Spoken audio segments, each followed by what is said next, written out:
prinsip kebebasan laut lepas yang terbatas. Laut lepas adalah wilayah yang tidak berada di bawah kedaulatan negara manapun dan terbuka bagi semua negara, baik negara pantai maupun negara yang tidak berpantai. Namun, kebebasan ini tidak bersifat absolut, melainkan merupakan kebebasan yang terbatas, qualified freedom, di mana pelaksananya harus tunduk pada ketentuan hukum internasional dan prinsip berkelanjutan. Halo teman-teman, saya akan menjelaskan tentang peran vital laut lepas dalam kehidupan global. Laut lepas memiliki peran yang sangat penting bagi ekonomi dunia. Sebagian besar perdagangan internasional itu dilakukan melalui jalur laut. Bahkan lebih dari 80% barang yang diperdagangkan atau diperjualbelikan antar negara itu diangkut menggunakan kapal laut. Karena itu, laut lepas menjadi jalur utama yang menghubungkan berbagai negara dalam kegiatan ekspor dan impor. Selain sebagai jalur perdagangan, laut lepas juga berperan besar dalam komunikasi digital global. Seperti yang teman-teman tahu, di dasar laut lepas itu ada kabel bawah laut yang menghubungkan internet antar negara atau hampir seluruh dunia. Sekitar 90-100% lalu lintas internet dunia itu melewati kabel tersebut.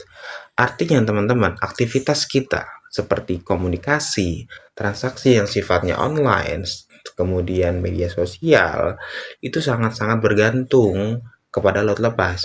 Dengan demikian, laut lepas itu bukan hanya penting bagi transportasi dan perdagangan, tetapi juga jadi penopang utama konektivitas dan ekonomi digital dunia. Selain itu teman-teman, laut lepas itu bukan sekedar hamparan air luas, melainkan urat nadi perdagangan dan komunikasi dunia. Sekian. Kewajiban dan yurisdiksi negara bendera. Setiap kapal yang beroperasi di laut lepas harus memiliki kebangsaan dan tunduk pada yurisdiksi negara benderanya. Negara bendera memikul tanggung jawab penuh untuk menjalankan pengawasan administratif, teknis, dan sosial guna memastikan kapal mematuhi standar keselamatan serta tidak merusak ketertiban internasional. Sekian, terima kasih. Yang keempat adalah tantangan praktik flag of convenience. Terdapat fenomena di mana kapal didaftarkan di negara tertentu seperti Panama atau Liberia untuk memperoleh efisiensi biaya dan menghindari regulasi ketat. Meskipun memberikan keuntungan bisnis, praktik ini sering dikritik karena dapat melemahkan pengawasan hukum dan membuka celah bagi pelanggaran keselamatan kerja serta perlindungan lingkungan laut. Konferensi Sumber Daya Hayati dan Penanganan IUU Fishing. Kebebasan untuk memanfaatkan sumber daya hayati di laut lepas dibatasi oleh kewajiban untuk menjaga kelestarian ekosistem. Praktik penangkapan ikan secara ilegal, unreported and unregulated fishing menjadi ancaman serius yang merugikan negara secara ekonomi dan merusak ketahanan pangan global.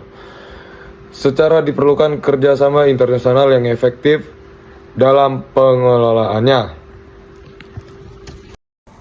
Prinsip warisan bersama umat manusia, wilayah dasar laut internasional atau the area, dan sumber daya non-hayatinya seperti mineral, dipandang sebagai common heritage of mankind, yaitu warisan bersama umat manusia.